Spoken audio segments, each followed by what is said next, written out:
I'm Vin. I'm Sori. And this is Slipknot.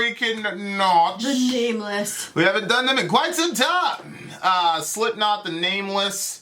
Very important day. We got a band that you've never heard before in our unsigned hype section, and I'm pretty excited to hear them. A lot of cool stuff coming down the way. How's everybody doing out there? Well, we know it's hot over here. It's not really hot. It's been very hot. It's just a little bit uncomfortable. Oh. But Sori, I found out that she's not a Christian. She's a comfortin.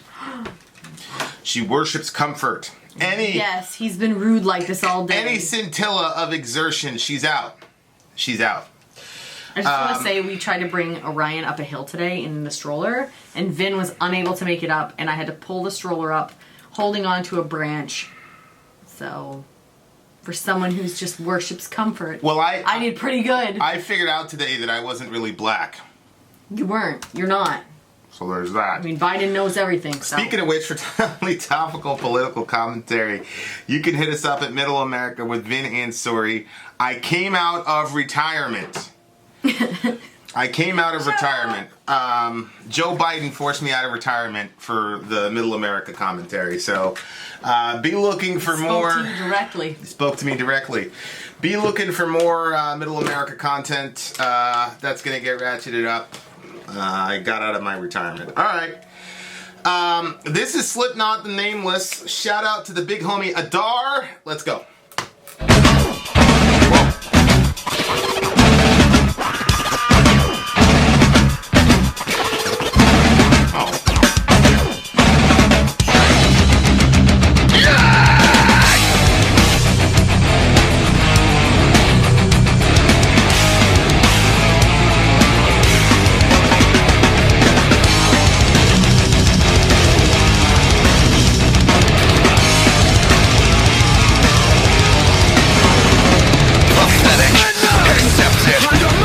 Your opinion, justification, happy servant, malice, no toleration, invade, enraged, don't condescend, desire, disappoint, you suffered then, now suffer unto me, obsession, take another look, remember, every chance you die, decide, live with me, forgive us, but you wanna be free, never wanted anybody more.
sums up perfectly how Sori would be if she was a dude.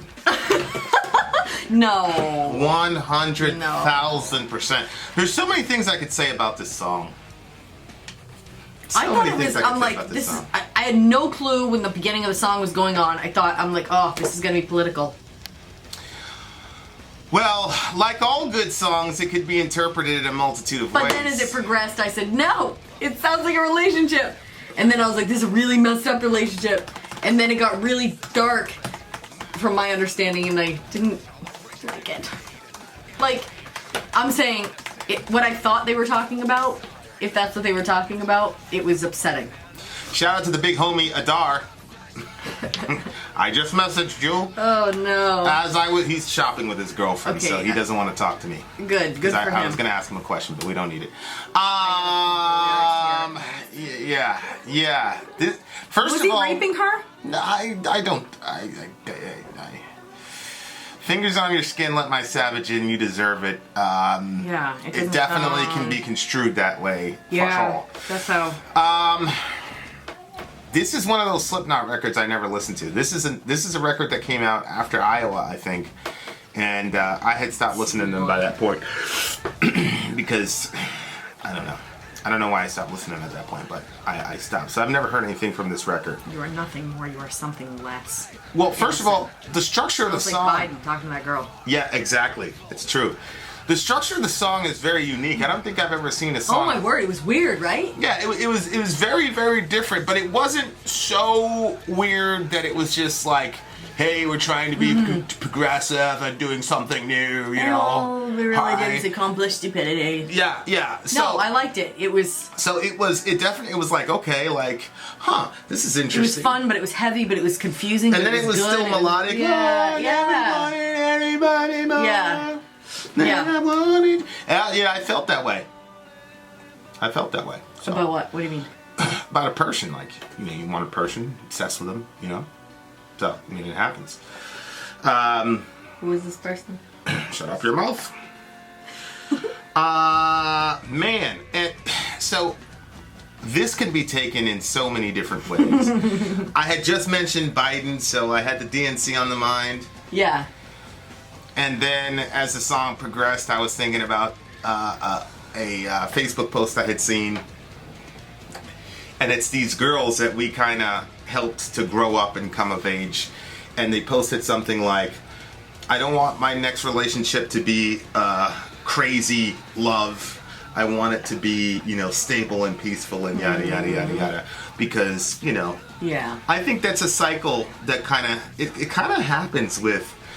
I was watching Montel Williams one time when I was a kid, and they were talking about how it was black women, but I'm assuming some of this is all women, were like in their high school years, in their 20s, they want the bad boy, and the nice guy is a nerd, and he's a herb, they don't want to talk to him. And then when they get into their 30s... Did you say he's a herb? Yeah, herb was a word we used to use for, like, soft people. Oh, that guy's a herb. I've never heard of that. It just sounds like, if the guy's name is Herbert, it sounds like he's soft. Yeah. So, like, he... That's so weird, because when we said herb, we meant that they were a pervert. Really? Herb the perv? Yeah. Herb and perv don't really rhyme. Herb the perv. You can kind of see it. Well, any parent that would name their child Herbert probably has a real vendetta against their own flesh and blood. I feel like that the kids are definitely going to say Herbert's a pervert. So anyway, Sorry if that's your name. So high school... You can unsubscribe, I'm sorry. 20s, and then they get into their 30s after they've had a couple kids. Then they want the nerdy guy or the whatever, the successful guy that's got a Roth IRA in a house and all the rest of it. They don't, whatever. Yeah. And so it's kind of interesting because, like, I knew... Well, you need just enough bad to keep it interesting, but enough responsibility to keep you stable. Yeah, but he's massively... Okay, pathetic... No. This is the type of relationship, when I would have heard it, like, a year ago, I would have been like, cool. But now I'm like, this is just dysfunctional. There's possession, there's obsession, there's your mind, I know who you are. Like, there's a lot here that's... The only thing I've ever really loved was hate, which is a very, very honest line. Pathetic, benign, accepted, undermine, your opinion, my justification. Happy? Safe. Servant, caged. Malice, utter weakness.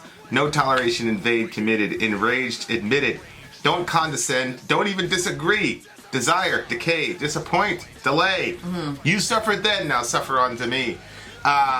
Really, really interesting. Some of these things are close similes, and some of them are opposites, and some of them are kind of conditional, one leading into the other. Like, for example, happy and safe seems to be a contrast. Like, you can choose to be happy or you can choose to be safe. Because, you know, like, this girl would probably be safe away from this guy, but then she wouldn't be happy because she likes the guy, right? Yeah, I guess. And then, you know, servant, caged, you know, that's kind of safety and synonymous. happiness are very intertwined for me, so it's hard for me to... Yeah. Well, I mean, like, being with me was not the safest thing you could do. As a matter of fact, it was the most unsafe thing you could have done. Yeah, except there are certain things that I do not want done to me, and I never want to be in a situation like that again, and you will never put me in that situation. Right. So, you know, That's a very good point. And that to me was the most unsafe thing that could happen. 100%. That category of things. So. That's true. That's really ironic because, like, if you put me and the other person, like, which one's dangerous? Like, oh, I know. they would say, oh, that guy. I know. But, you know. Yeah. Yeah. I'm really dangerous, though, to certain type of people. So if you're watching this, you know who you are. Servant, caged. Malice, utter weakness. That's an interesting one because, like, in these abusive relationships, like, there's that like seething malice, but there's nothing they can do about it. Like, it's interesting because my mom was probably one of the strongest people I've met in my life, but she was never able to extricate herself from a certain type of relationship. She's just never able to do it. And we literally, like, went cross country to get away from it. It never happened. Never. So, very interesting. The thing is, I feel like that you could be a certain level of really bad, and I would have a very hard time separating myself, especially, like, you know, like, you see these things, like, where, like, the guy will, like, do something crazy, and then he'll be like, oh, baby, I'm so sorry, and, like, all, like, laying it on and being really nice. And if you were like that, I do think that I would have a hard time pulling myself away from the situation. Yeah, if I ever did something like that to you, I would just disappear. Well, I know. You'd never see me again. I know how you are, yeah, and I know you wouldn't be able to. Yeah, but it'll just be. No toleration, invade, committed. So this is a person. Again, like, there's not much context here. I know. But I'm taking that to mean that the person is intolerant and invasive, you know, completely controlling. But the way that they phrase it is that they're committed. Right. Yeah. Well, the way that the abused person justifies that type of thing is to say, hey, we're committed, you know, yada, yada, yada. Which, you know, this is very, very dangerous, but the way that certain circles of Christianity talk about divorce and things like that, and there's this primer on, you made a commitment, yada, yada, yada, which I think 90% of it is beautiful, you know, like, being committed to a person through thick and thin, I think, is important, but then it gets dangerous when you start talking about abuse. Yeah. And then the woman ends up being, the onus then becomes on the woman to, you know, follow through on her commitment when she's being abused. And obviously, scripturally, that's not what God calls people to do as a kind of peanut butter one size fits all type of thing. But that becomes very, very dangerous. You can commit to a bad idea. Yeah. Or you could commit to a bad person. Yep. You know, like, there's some pretty crazy story. Enraged, admitted. Remember that time we were talking to that girl and she said, well, I'm not angry at him, I'm just... That's kind of a thing with you, though. Like, that's something that you've actually... Grown a lot in. Like, no, saying... I'm so mad! Yeah, before you be like, I'm annoyed, or whatever. Annoyed. I'm like, sorry, you're angry. You're angry at me. Why are you saying you're... Angry? Why? And why did you have such a hard time saying that you were angry? I think, honestly, when I think about it, I don't remember being allowed to have that emotion growing up. Anger? That was too intense, and you couldn't have that. So, You're like, I remember being very angry about a lot of things that I felt like, mostly it was stuff that I felt like it was unjust. Yeah. Like, if I felt like that the system, as in the system that my parents created in the home, like if I felt like something was unfair and I wouldn't be heard out, it would make me so angry. Or if, you know, if my sister came after me aggressively and I felt like she was allowed to basically get away with that, like she didn't really get in trouble for that, that used to make me really, really angry, because she was bigger and stronger than me, and she'd take it to another level that I wouldn't take it to. So like that really made me. But if, like, well, you've seen like how things are, like people in my family have to keep everything kind of like, there's like a certain medium. You can't get too low and you can't get too high. You gotta kind of try to tote this line. And so I was just acclimated to that environment. And so even if I felt angry, you couldn't say I feel angry, and you couldn't express emotions of anger. You could just be like, you know, I feel really annoyed and, you know, whatever. So when we got together, it was like that. I was furious because I was still dealing with the fallout of my previous marriage and like all of the hurt and the anger that was there. And I don't know, there was just a lot. And then like sometimes I was just sometimes I think it was irrational, and other times I think that it was just everything was changing, and you and I were so different when we first got together. Like you were accustomed to just like I was thinking the other day, you would just all of a sudden you just like hop in the car and you'd leave. And that was extremely stressful to me. It used to make me so angry. Yeah. And then you acclimated to saying, hey, I'm going to get my hair cut. Yeah. You know, and Yeah. that was really, really big for me, because Yeah. I was just, because I had come from a relationship that had not been, it wasn't a relationship where I could trust the person. So I think that I was still taking that fear and that distrust into this relationship, and then all of a sudden you just take off. It was scary to me. It was like, wow, well, what are you doing? And it was like, it didn't feel like... And in most 95% of other relationships, like the person would say, hey, I'm leaving, I'll be back. Yeah.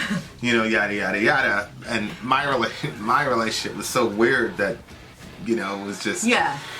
So yeah, half of that was my, you know. So there was some stuff that was like, yeah, and then Yeah. there was other things that was just, I was just angry, and I had been angry since I was a child and was never able to really get that out. Yeah, and so and you were able to get it out on me. I was. Sometimes I in the think, mall. I did. Yes, I did. Oh, it's this Israeli bitch. I was so mad. I still got my hands are still very soft to this Yep, day for the Dead Sea Salt Company Oh there. my word. I wasn't even pregnant, right? So I can't blame that. That girl, her brother was. I'll tell you off. Oh. But anyway, Probably so doesn't work with her brother. Oh, really? Really? Oh. So anyway, so I didn't really, you know, the anger thing wasn't really something that, but now, like, sometimes I think, like, sometimes, like, we'll be in a disagreement and I'll, like, yell, and I'm like, why am I yelling right now? Like, I don't even know why. This actual discussion or disagreement doesn't warrant yelling. But then I feel like, I think this is just still more backed up stuff. Although I do feel like I've come a long way in it. Like, I don't feel, like, angry all the time. You know what's funny? If the person in my previous relationship had watched how you are and whatever and how I reacted to you, she'd have a conniption. Because when she would yell at me like, yo, listen, don't raise your freaking voice at me. Like, That's fun. Really? yeah. I actually pictured you guys to be, like, yelling a lot. No. Yeah, but Don't that's raise your because it voice. could go to another level. For me, it's, I'm gonna yell. Well, it was just different. Like, she was angry all the time, and she never had. I mean, you know, I'm just gonna say what I feel, and blah blah blah blah blah, and da da da da, and I don't need to, you know. Da, da, da. So it was just different. It was just a different, like. But with you, like, I understood what was happening. Like, you have been repressed your entire life, and you needed to be able to do that. And I always kind of knew. I tell myself, like, cut 20% out of that, because that's not 20% is not you. 80% is you. And when you were like in that stage, I'd say, okay, if she says one true thing, that's what I'm going to hang out on, right? Because especially with a person like me, like the way my mind works, you know, It's like, oh, that's not right, that's not right, that's not right. So I was just like, you know what? First of all, 20% of this is not me. It's the accumulation of whatever. And then I thought to myself, It was a lot higher than that. I can poke holes in any and everything, but I was like, just find one thing that you can work on that's not going to make her as angry. And so that's kind of how, and we got past it because you don't yell at me much anymore. So, we progress. But that's kind of the thing with like, there's no algorithm. I was telling Dorian this. There's no algorithm to relationships. Like, sometimes you should never tolerate the person yelling at you. Mm-hmm. Sometimes you can play the long game. And again, I just think it's different between men and women. I understand. Mm-hmm. People are going to get upset. But I'm much more inclined to tell my boys, yeah, hey, she's yelling at you. 20% is probably not you, and just listen for the one thing. Yeah. But I would tell my girls, don't let any dude yell at you. Yeah. And if he does, he needs to apologize. What should she say if he does yell? You need to go somewhere with that. And then come back to talk to me? I don't think Zoe, like if somebody started that with her, I just don't see her take it. Sayla, on the other hand, she needs some coaching. It's just different. It's just different. I'm sorry. I know, Peter. It's just different. It's not the same thing. It's just not. So when you yell, you think that I should tell you go somewhere with that and come back when you can not yell? Well, I don't yell a lot. So I think that's the thing. I don't yell a lot. So like when I get pushed to the, what was it, like 3 o'clock in the morning or whatever, and I was like completely pushed to the brink on a given situation, like, but yeah, if you would have said, hey guy, go somewhere, and I'd have left her, I'd have, whatever. But see, you don't want me to leave, so you just sit there. So. Well, plus I understood that you were pushed to the brink. But I apologized immediately. That's the other thing. In the car. Yeah. It's something that somebody in the relationship does not do. Not for yelling. Sorry will come back. Yelling, forget it. Yelling, the only thing that happens with you with yelling is just you're embarrassed. Especially if you do it in public, like you did when you went after me with the Israeli girl. Yeah, but at first I was like, and I don't even care. You got time to cavort with this bitch. Oh my word. I was so mad for so many reasons. Said... I should have recorded that shit. She said, is your girl going to be okay with this? Because she already saw that you were a little bit salty. I was like, oh, man, she's going to be fine. Like, yeah, let's talk. So angry. She started talking to me. I was like, oh, shit, that's your brother, blah, blah, blah, blah, blah, small world. And then you showed up, and then I just blew up on the girl and then yelled at you. I was, honestly, a big portion of that was because I was so frustrated with, so I had a vitamin D deficiency and I didn't know that I did. So I was gaining weight in like a really weird way, and it was so infuriating. And so I was trying to buy some jeans, and like I couldn't understand why after I had my baby, I dropped like 20 or 30 pounds in a couple weeks. But then all of a sudden, randomly, I just started packing it on. I was almost back to my pregnancy weight. Yeah. I'm like, what's happening? Yeah. And so I went to try on some pants. I wanted you to shop with me. Then I felt like you were rushing me. And then I was getting more angry. And every pair of pants that I put on, it was like I was wearing them backwards. Like it was so frustrating. And then I was getting more. And then finally I was like, forget about it. Just forget about it. I'm not even getting any of these stupid pants. And then I had felt like he rushed me for the pants, and then we go out, and then this lady. I rushed her by saying, "Hey, why'd you leave so early? Come back, sorry." No. You told me when the mall was going to be closing, or something like how long is this going to take, or something like that. And I'm like, "Are you serious? I waited for you at the Apple store forever and ever, and I told you this was one of the reasons why I was coming here." So then we leave, and we're walking out, and then she was like.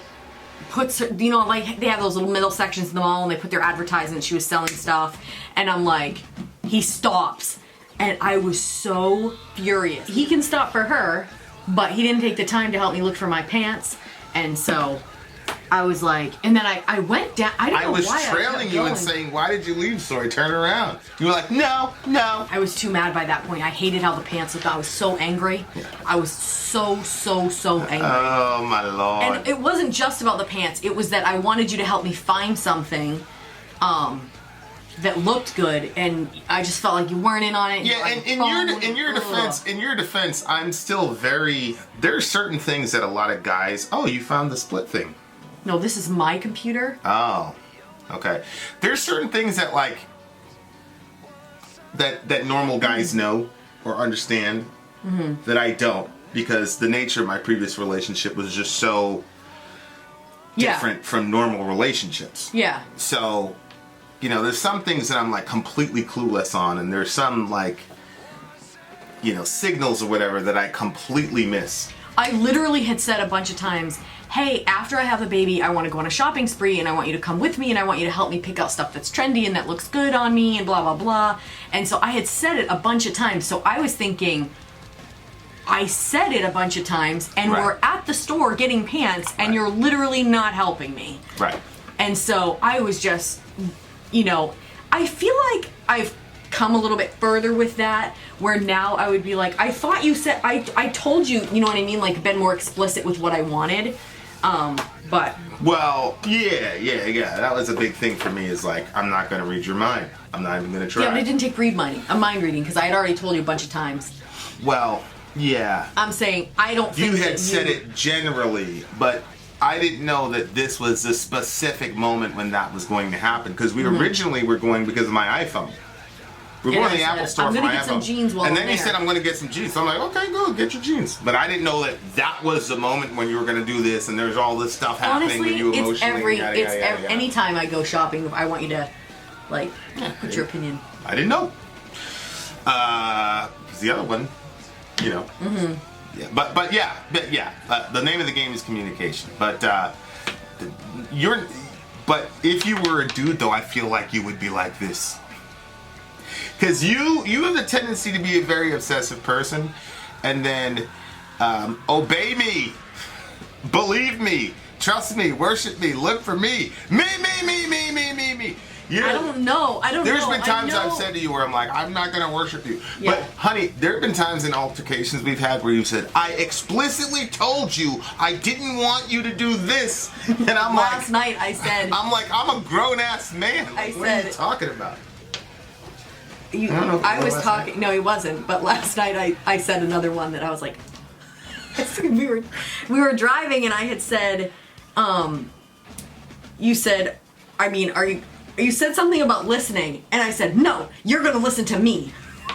That was after. And when I said that, I thought to myself, that was after literally 20 minutes of you talking nonstop without interruption.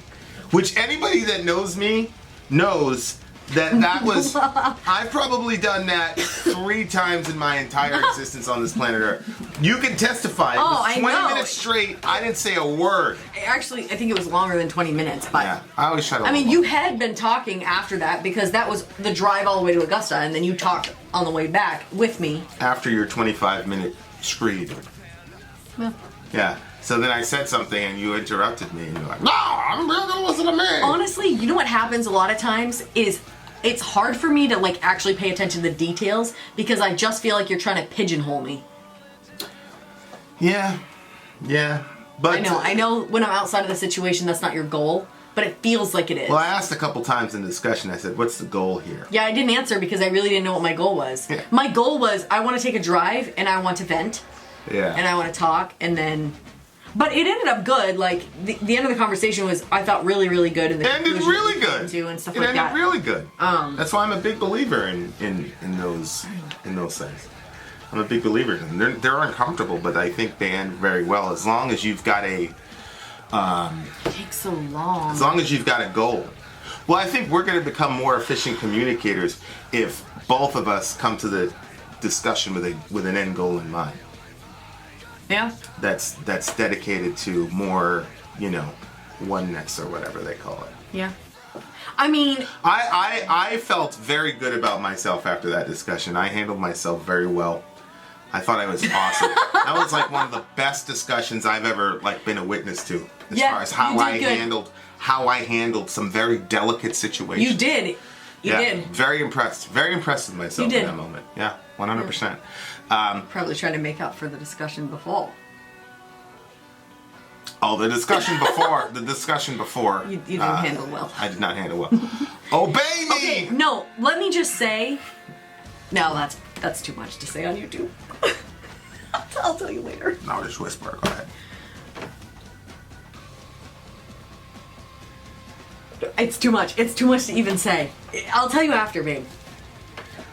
But this is interesting. Like, this is... See, this last part right here, now this discussion is going to go completely in a different direction. But verse 2, when I hear some atheists talk about their perception of God, obey me, believe me, trust me, worship me, live for me, be grateful now, be honest now, be precious now, be mine, just love me. But it's said in a very, sort of sinister fashion. Yeah. You know what I mean? Yeah. And if I had this perception of God, then I'd be like, yeah, like, this is, he's like this abusive, controlling, yada, yada, yada, type person. I remember the first time I heard somebody describe God that way, I was like, what is this guy talking about? What religion are you speaking? And then they were like, the Old Testament God. I'm like, what? The Old Testament? That's my favorite God. What are you talking about? And I was shocked. I was very surprised. And then I heard Christians saying that. I was like, what are you talking about? He's still shocked every time I feel I'm still shocked. I'm like, you don't see the love God had for Nebuchadnezzar? I'm like, he made him crazy for 7 years. He had to eat grass. Yeah. But then you showed me some verses to hey, look, if God humbled Trump and then Trump came back with all of his power and glory and might, but he was a more humble guy, don't you think that would have some amazing ramifications for the planet? Yep. But yeah, I definitely, like, I look at this, I'm like... Maybe, what's her name? Amy Klobuchar wouldn't say such silly things. Yeah, she wouldn't throw... Blizzard. Yeah. I don't know what that was. I came back at him. What would your hair do in the middle of a blizzard? I don't... Something like that, I'm like... I don't understand what's happening in our current political discourse. Somebody commented on Middle America. He's like... How old are you? Yeah, he's like, mate. He's like, I don't know. I love when people call me mate. I love that. Yeah. The first time Ian called me mate, it's a very special moment in my life. Shout out to the big homie Ian. But the guy said something like, your current political discourse is crazy. And I'm like, bro, I know. I want to read what he said, though, because it was hilarious. I was like, you know what? He's right. He's absolutely right. Okay, YouTube just cycled that around in the algorithm. Thank you very much, YouTube. But now I can't find my buddy. Where's my buddy? Anyway, he was... Oh, here it is. As an Englishman looking in on what Americans deal with, man, I thought our politicians were bad over here till I started following American politics. It's a whole different ball game altogether. I can't believe Biden is a Dem runner for president. That's insane, 3 screamies. Yeah, I mean, yeah, it's crazy. I don't even know how that ended up happening there, but, Trump and Nebuchadnezzar and all that. But yeah, I definitely, like...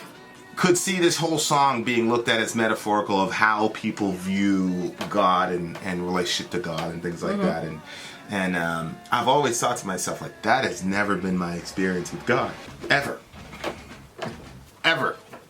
So, it's a very strange thing. But it made me think about that. And then he said, worship me and all that. And I think that, that's my biggest concern, is that if you don't have God in your life, then you are susceptible.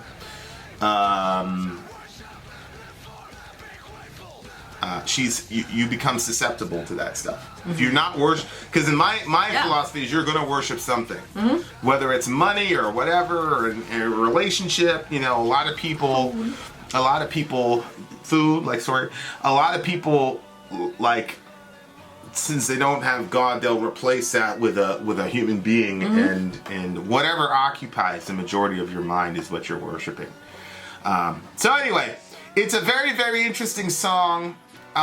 It was a little bit outside the box even for Slipknot, but I thought there was still enough conventional metal to where it worked, I think. And that chorus is it kind of sticks. So when I, like, I'm doing my planks or taking my shower, like, this is gonna be, like, in my head the whole time. Yeah, I mean, I don't like the bridge was I don't know. Yeah, I really didn't like it. I understand where he's going, I guess, with the song and stuff, but I think that, I don't know, when certain things have happened to you and you've had conversations with other people that stuff has happened to, and it just, I don't know, these words, I mean, he wrote them well because I felt really angry. I felt that, like, ugh. Yes. Yeah, I kind of felt you tense up in that part. Yeah, Watch I all. didn't like that at all. So, I mean, I guess that's what the goal is, right? When you're writing something, you want people to feel what you're writing, and so I did. I don't like it, but I just think people have like inclinations toward things relationally sometimes that they don't speak out loud. You know what I mean? And I think that, you know, with Corey, it seems that he's got a kind of this obsessive personality because, you know, there's been a couple songs. There's Purity, where the girl got kidnapped and then she's, you know, like in a cage. There was the I think Vermilion songs 1 and 2, where it was like this guy was stalking this girl, and then there's this song. So it just seems like he's working out his obsessive behavior lyrically instead of in real life, which obviously is a good thing. You know, but I also think that obsessive nature is part of a lot of people's, you know, makeup, especially as it comes to relationships. You know, and I think the reason I would be more like crazy if I was a guy and I had a girl would be because I feel, but that's coming from my man-hating ways, because I feel like, you know, like when you go out in public and like men just like consume you, like I wouldn't want somebody doing that to my girl. I'd be very angry. I'd probably get in a lot of fights over it. Yeah. I'd slap people right in the face. You know what I mean? Like, because I wouldn't be good with that. So, yeah, I mean. Yeah. So. But if you were hooked up with somebody like you'd be in a conflict every day. I know. That's the thing. I don't envy you. Yeah. Yeah. Well, I would envy me. Well, I'd envy you in certain situations. Okay, so there's this lady that I used Every time I see some dude like on the horse, like fighting for your honor in the comment section, I'm always like, I see you, Gooch. I see you, man. How sweet. So there's this lady that I used to work with, and like they were having these two older ladies were having this conversation. It was super awkward because they were. I mean, look at this. No makeup, just boom. And so, It's unbelievable. I don't have no makeup. I am wearing mascara. Mascara shit. You guys know what I'm talking about. Go ahead. Go ahead. They were the lady was it was just awkward because they were older and I was young. I was like 18, 20, something like whatever. And so the lady was talking about how she was like, I can't go to bed without my bra on because if I do, like my husband won't leave me alone. And it was very awkward hearing like these were like my superiors at my job in the medical field. It was a very awkward conversation. Oh, you were okay. So I was hearing them talk about it, and the other lady was Continue. like, "Oh yeah," she's like, "I'm the same." I wasn't married yet, so I was like, "Oh, okay, that's gonna be. Oh my god!" And so like they were all talking amongst themselves about it. But I feel like if I was a dude, that's the exact situation that I would put the girl in. Like, I would probably, yeah. She wouldn't be able to just go around like that without something going on. Anyway. And so there's your toxic femininity of the day. What do you get the song? Okay, you know what? It's an emotion. This is an emotional response because I liked the sound of the song. I would have given it probably like a 9.3, but that last bridge literally made me so frustrated and angry. I'm bringing it down to a 6 just because I'm upset about what. Yep. What? That's what I'm doing. Leah is never gonna forgive you. 9.2. No, Leah's gonna understand. She will understand no such thing. Yeah, she will. 9.2. Vin, oh my god, you're so beautiful. I just saw you in the camera thing. Oh my gosh, I have such a crush on you. Oh, that's wonderful. To this day. Vin out. Sorry, out. Gone.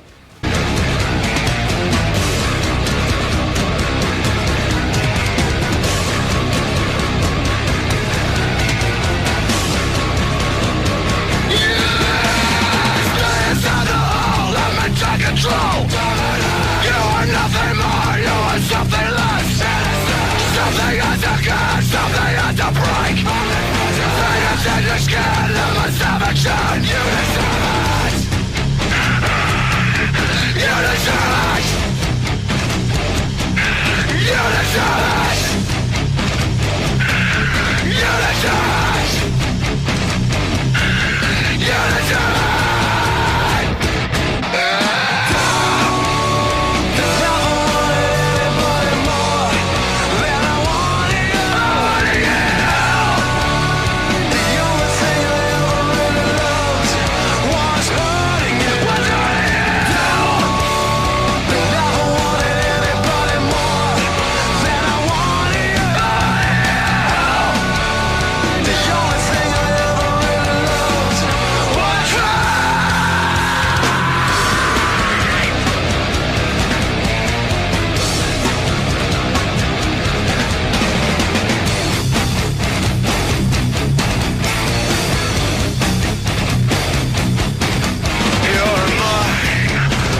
toleration and fade.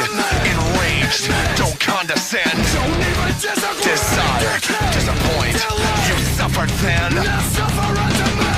Obsession, take another life. Remember, I reject your time. Decide, live with me or give up. If I do want to be free. Never wanted anybody more than I wanted you. The only thing I ever really lost was hate.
Something had to break.